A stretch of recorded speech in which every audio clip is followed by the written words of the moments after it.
name is Briggs Kapoor and this is EICT 201 final project Signal Integrity at the University of South Carolina. And my lab partners are Christopher Weaver, Jeff Briggs, Joe Kim. Our goal is to simulate data loss with longer lines at higher frequency. In this video, we are going to discuss theory, procedure, results, and follow up with a conclusion.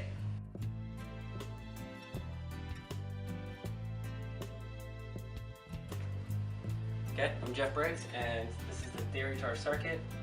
This model right here represents what we actually have. All metallic wires have a natural resistivity, inductance, and capacitance to them. So we added our own in there to simulate a slightly longer line. With the shorter lines, these values are really low, so you don't really see them, but as the line gets longer and they start building up, they have more of an impact. What that's going to do is, if you look up here at the characteristic equation, as our frequency goes up, we're going to have more attenuation on our output. As it goes down, it's going to have less of an effect.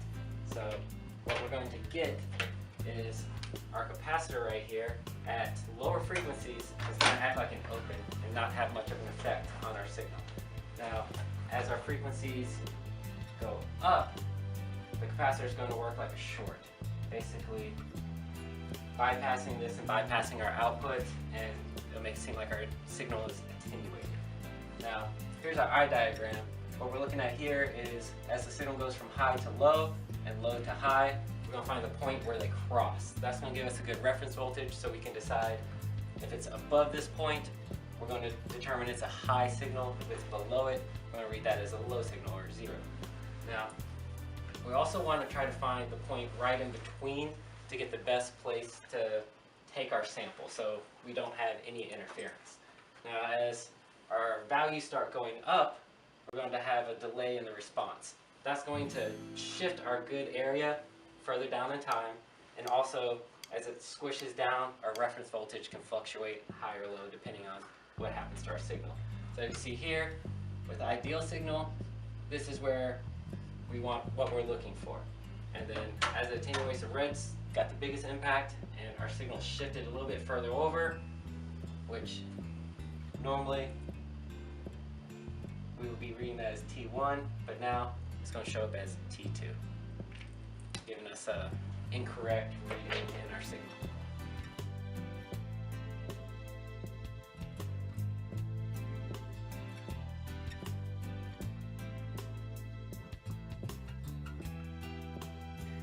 How's it going, guys? Jeff here, and I'm going to show you how our code for our embed controller works. First thing I'm going to do is go to Google or any other search engine, type in embed, go to the main page, click developer site. From there, make sure you log in. If you haven't ever logged in before, you just click here and create a login. Takes a couple minutes, otherwise just go ahead and log in like normal.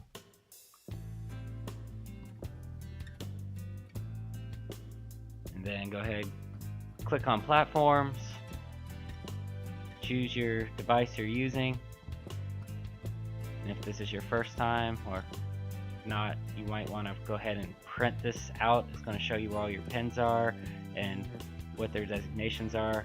For ours, we are only using headers on this row, and this row. So we're going to code it using just those pins. If this is your first time, you're going to want to go to firmware, follow the step-by-step instructions. You'll know if it's the first time, you'll see bootloader when you plug it in right here. Once it's good and it has the firmware, you'll see embed like that when you plug it in. It's pretty easy, it doesn't take long. But once you got that done, go ahead and go to your compiler. It's going to create a new program. So make sure you got platform, the one that you're using. You can choose a default template if you want, and you're going to go ahead and give it a name.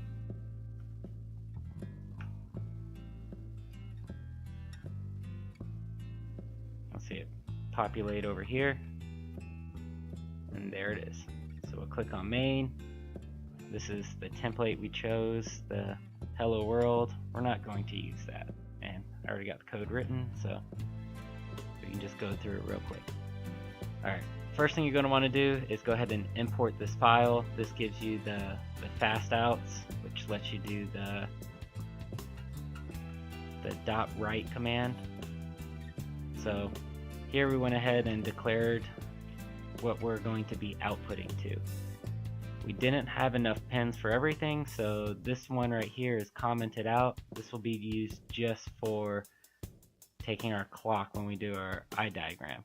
It's sharing the same pin. You see the PTB1, and that's going to be shared with our latch command for our shift register. Otherwise, we got our array right here with all of our data, and right now it's set up so that we can have a functional project. But if we were to try to get an eye diagram, we would just switch our uncomment this, comment that out, and uncomment this. It's only commented right now because otherwise it'd be looking for this guy right here. See, he's right there. So I got him uncommented, and right now we don't have a store. See, the store's commented, so you can throw a couple comments. No need to write a whole new code for it, but it would be better to use more headers and give them their own pins. Then you shouldn't need to change anything. Now, the way our code's working, let me set it back.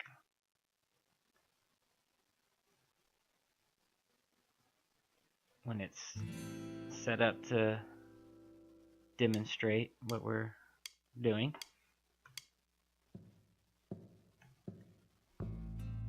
First, we have these right here. We designated them, gave them all their own pins. So what this is doing is saying the first LED is going to look at our data, which is right here, out, at index 0. Whatever this value is going to print right here. And then index 1 is going to print here, index 2 is 0, so this one's going to be low, so on and so forth. Now, then we created an infinite loop so our program keeps running. And then within that, we created a for loop that goes through 8 iterations, starting at 0 and working its way up each time. Now, what that's going to do is, when we first get into it, on our data out, whichever pin that's designated as, right here, it's going to write, this is our fast command, it's going to write out at whatever's index that is. It's going to start at 0 and work its way up to 7. And then once it transmits this data out, next it's going to shift. What this does is it moves each bit in the shift register from one place to the next, and keeps doing that until it's completely filled with our array right here. Next, once it'll leave the for loop, and it's going to run this. What this is going to do is going to shift all of our registers over to our parallel out and be able to be read by the output LEDs. And then it's just going to continue to do that over and over again until we tell it to do something otherwise. And that's it.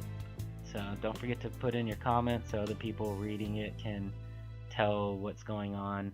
But if you have any questions, comments, let us know. Oh, and one thing, when you first compile it, it's not going to know what this is. So go ahead and show you. You should get an error right here. Cannot open the input file fast and out. So we click fix it. It's going to see it and see right here. It's a digital in and out that has slightly higher speed. So we'll click that and you'll see it populate over here. There it is. Now we can save our file and upload it to our embed. Thanks for watching. Moving back to our current sync, here is the logic diagram, function table, and pinout for the ICs we used for this project. Looking at the function table, you can see that a high input represents a low output and vice versa. For the purposes of this project, we were required to use 2 packages since one package only contains 6 logic gates and we required 8. Moving on to the shift register, here is the pinout for our shift register we used for this lab. As you can see here, pin 14 represents our data in, pin 12 represents our latch in, and pin 11 represents our shift in. Connected directly to high, we had pin 16, which is VCC, and pin 10, which is the SR clear. Connected directly to low, we had the pin 13 and pin 8. Pins 15, 1, 2, 3, 4, 5, 6, and 7 represent our outputs, and they are connected in reverse order, with pin 15 being the last of the LEDs. Here's the project. We have a Freescale Freedom microcontroller serving as the brains, which is connected to a breadboard with 8 green LEDs serving as input indicators and 8 red LEDs serving as output indicators. For this, we used current limiting resistors of 150 ohm value, as that gives us optimal brightness. We color-coded the lines going directly to the LEDs with purple representing input and blue representing the output. Following the input here, we can see that we connected directly to these current sync 74HC04N integrated circuits, which use NOT gates to allow us to cause these LEDs to activate on active low. Following the output, we have our data line here connected to this switch, which allows us to toggle between uninterrupted and interfered connection. The uninterfered connection goes directly to the shift register, which is an SN74HC595N integrated circuit. The interrupted one goes through first this inductor, which is a 22 microhenry inductor, then a 1 kilo ohm resistor, and that goes then through 3 capacitors connected in parallel, 2 of which are 22 picofarads and 1 of which is 56 picofarads. After passing through the shift register, it then goes to the LEDs. To get the eye diagrams for the project, we need to use the oscilloscope. To do that, make sure that you hit the default setup first, because you don't know what kind of settings you have on. So that we did the default setup. Now the next step is to calibrate the oscilloscope probes. To calibrate that,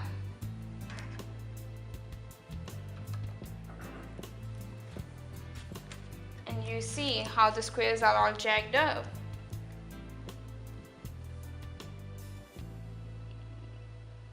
You adjust the scale to see the perfect squares, and by moving the screw, you see how you can move the blocks. Now the same thing we can do with channel 2 probe.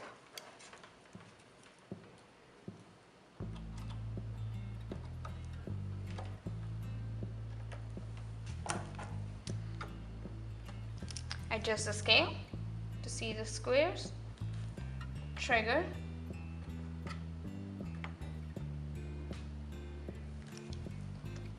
and by moving the screw you can see the difference in the square.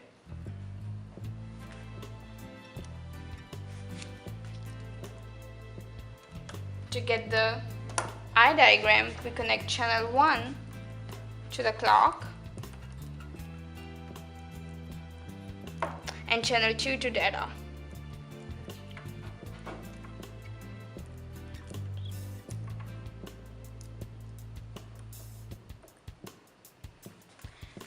And we have to trigger channel 1 since we are not concerned about the clock for the eye diagrams.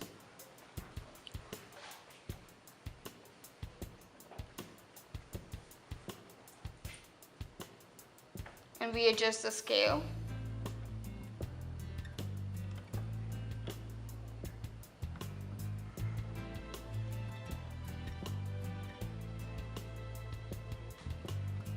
And we trigger channel 1.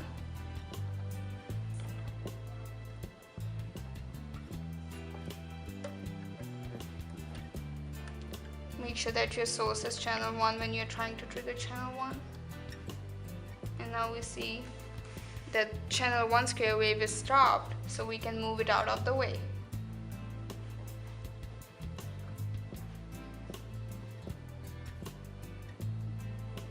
And we can adjust channel 2 scale. And to get the eye diagram, we use the persistence. To get the persistence, you go to Utility, go to Display. Right now it's persistence off. To turn the persistence on, it depends for how much time you want to have the image. So if you have for 1 second, it leaves the image of the previous waves for 1 second. So we are going to use 5 seconds for our eye diagram. And right now you can see the ideal wave without having any persistence on it, which means no inductance, capacitance, and resistance. When we switch to simulate the inductance, capacitance, and resistance of a longer wire, it will show the distortion in the eye diagram.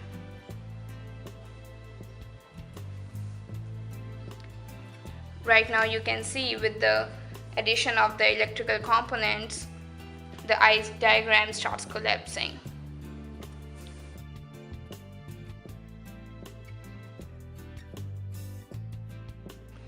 Here we have our circuit of an ideal signal showing no data loss.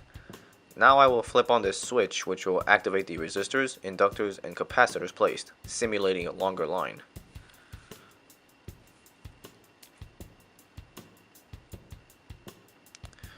As you can see, with the additional interference in place, the output is no longer the same as our previous ideal signal. This is what we call a bit error, and with 4 out of 8 bits incorrect, we have a bit error rate of 50%. In the ideal signal, when there is a change in state, power instantly goes from low to high, or high to low. But with the longer line, instead of the change in state being instantaneous, said change takes time, like there's a delay. And when the signal is sampled and there's a change in state, an error is observed.